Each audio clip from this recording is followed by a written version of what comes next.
centros espíritas até evitam que se fale nessa questão extraterrestre, comunicação, que no caso da ufologia é chamada de canalização, né? Então, são coisas diferentes e realmente são coisas muito distintas. A gente que está estudando isso há muito tempo acaba percebendo uma diferença crucial entre o que são os extraterrestres, o comportamento deles, o objetivo deles, e a questão espiritual com relação à mensagem que eles trazem, as revelações de cunho espiritual que eles trazem, e o enfoque, né, o programa de vida que eles trazem para a gente. É muito interessante estudar essa questão. Então, para efeito de comparação e análise, com relação aqui aos Estados Unidos, o que acontece é o seguinte, resumindo a questão, o que se sabe de mais profundo, de mais importante com relação a isso, é que os Estados Unidos têm contato com seres de fora, obviamente. E eles, de certa forma, controlam todo o fenômeno ufológico do planeta na mão deles. Então, o que acontece aqui, e que se supõe saber, é que os americanos, a NASA, a CIA e outros órgãos secretos dos americanos, têm um acordo com seres de fora, no sentido de que eles transferem tecnologia para os americanos e, em troca disso, os americanos acobertam a questão ufológica para que os extraterrestres possam trabalhar na humanidade, no campo da abdução, no campo da coleta de genes, de material genético para pesquisa, para aproveitamento nos seus mundos, e isso fica acobertado pelos americanos. Então, não há uma clareza com relação à questão extraterrestre para o resto do mundo. Os americanos sabem, mas o resto do mundo fica sem saber o que está passando, porque tudo isso é acobertado.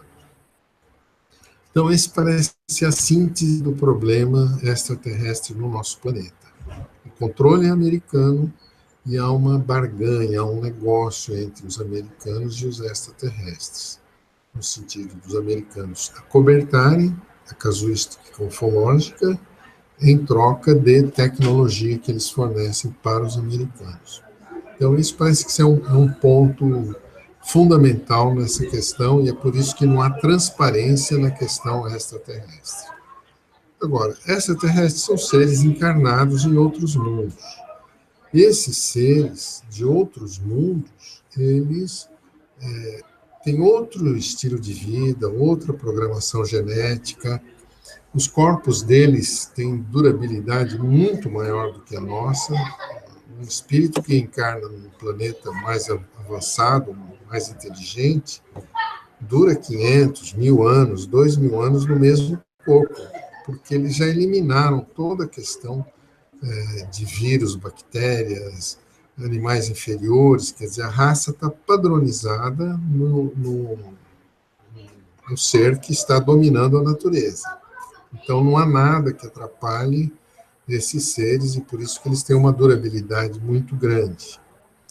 Então, o que se observa é o seguinte, num planeta onde a raça mais inteligente evoluiu a partir dos répteis, eles são reptilianos. Aonde a raça evoluiu a partir dos felinos, eles têm características felinas. Aonde a raça evoluiu a partir das aves, eles são tipo de aves. E na Terra, o ser que evoluiu mais foram os mamíferos. Então, os mamíferos aqui são a raça mais avançada do ponto de vista intelectual, de desenvolvimento da inteligência e da capacidade que tem de dominar o restante da natureza. Então, esse é um ponto. Estamos falando de seres encarnados. Não se sabe até que ponto os extraterrestres têm atividade espiritual. Isso é uma incógnita e é muito provável que não tenham. Porque se eles têm corpos duradouros, eles não têm a necessidade dessa reciclagem do espírito no plano espiritual, programar outra reencarnação para ter um outro corpo, porque os corpos deles têm uma durabilidade muito maior do que a nossa. Na Terra, o problema é diferente. Aqui, nossos corpos duram um tempo muito curto, muito limitado, nossas reencarnações são muito pequenas do ponto de vista astral, vamos dizer assim. Então, existe uma reciclagem. O espírito desencarna, fica naquilo que o Kardec disse, que é erraticidade. No plano espiritual, os espíritos às vezes demoram muito para encarnar, porque não encontram locais apropriados para nascer. Então, eles criam cidades espirituais, criam lugares onde os espíritos possam se acomodar durante algum tempo, e só então é que eles depois reencarnam, e aí há esse processo de reciclagem entre espírito e corpo nas reencarnações terrestres. Os americanos não se dedicam a essa questão da reencarnação. Eles não sabem que existe, logicamente, mas não procuram investigar o nosso plano espiritual. O foco da atenção aqui nos Estados Unidos, os americanos, é conseguir produzir corpos duradouros que não sejam suscetíveis a doenças, que tenham uma duração maior de tempo. Quer dizer, o americano busca a imortalidade, buscam corpos imortais para que não haja necessidade de reencarnação. Então, esse é um foco da pesquisa, da investigação americana. Daí eles não se preocuparem com essa reciclagem no plano espiritual. No Brasil, a gente não tem essa abordagem.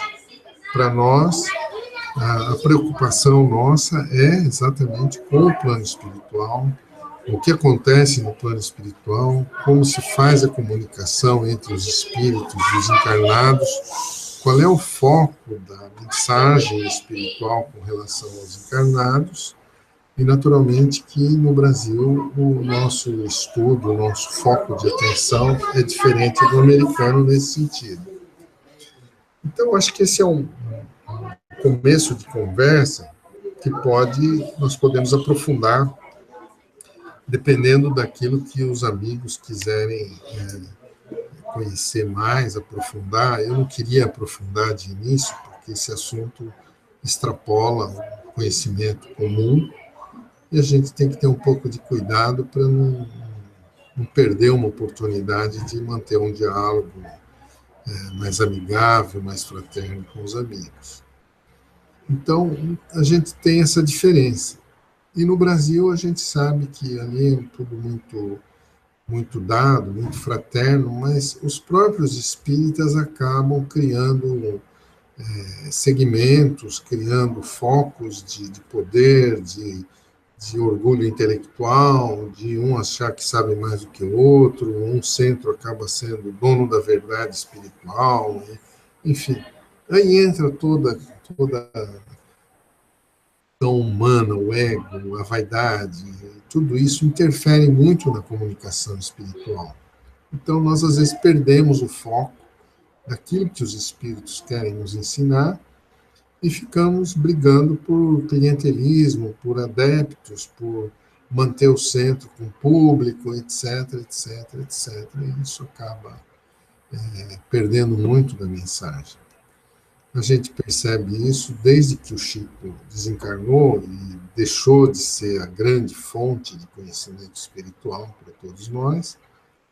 E agora, cada grupo espírita se tornou um dono da verdade que ele domina, e assim o movimento está meio fragmentado, não tem uma coerência de ação, né? Não existe um plano de trabalho que organize o movimento espírita todo numa única direção. Isso realmente é um drama, é um problema. Se a gente for analisar a questão no Brasil, do movimento espírita, não estamos falando da espiritualidade, estamos falando dos homens espíritas que estudam o espiritismo, são os espíritas. O foco dos espíritas está em manter clientelismo, isso está claro. O único momento em que os espíritas se uniram em torno de uma proposta de cunho brasileiro, de cunho do país todo, até mesmo internacional, foi a abordagem que os espíritas fizeram em torno do aborto. Né? Nós somos pró-vida, contra o aborto e tal. E hoje a gente está vendo que essa questão é muito polêmica, é muito complicada, muito mais séria do que só condenar o aborto e condenar as mulheres que o praticam, que é um equívoco muito grande aí nessa questão. Mas nós não temos uma proposta além dessa. O Espiritismo podia ter uma proposta coletiva, e isso falta.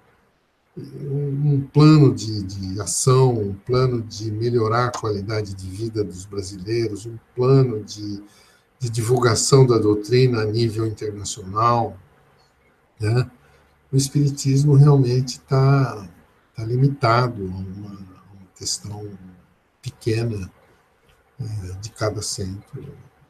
Estamos aguardando uma nova revelação, algo novo que surja que, enfim, empolgue as pessoas, como foi tão empolgante o começo do movimento espírita, em que todo mundo havia encontrado uma resposta para os seus problemas. Então, hoje, a gente tem outro tipo de problema e as respostas ainda estão por vir ou estão chegando para muito pouca gente e não se está encontrando o meio certo para divulgar essas respostas para esses novos problemas. A questão extraterrestre, a questão cósmica, a questão de plano espiritual nos outros mundos, a questão da espiritualidade para além desse universo, todas essas questões estão em aberto. Já existem respostas, mas elas estão ainda sendo investigadas, estudadas por um número muitíssimo pequeno de pessoas, e aí a gente tem que ter um cuidado em passar essas informações apenas para as pessoas interessadas, já que ainda não é um assunto que se pode tratar abertamente, porque choca, né? É muito chocante.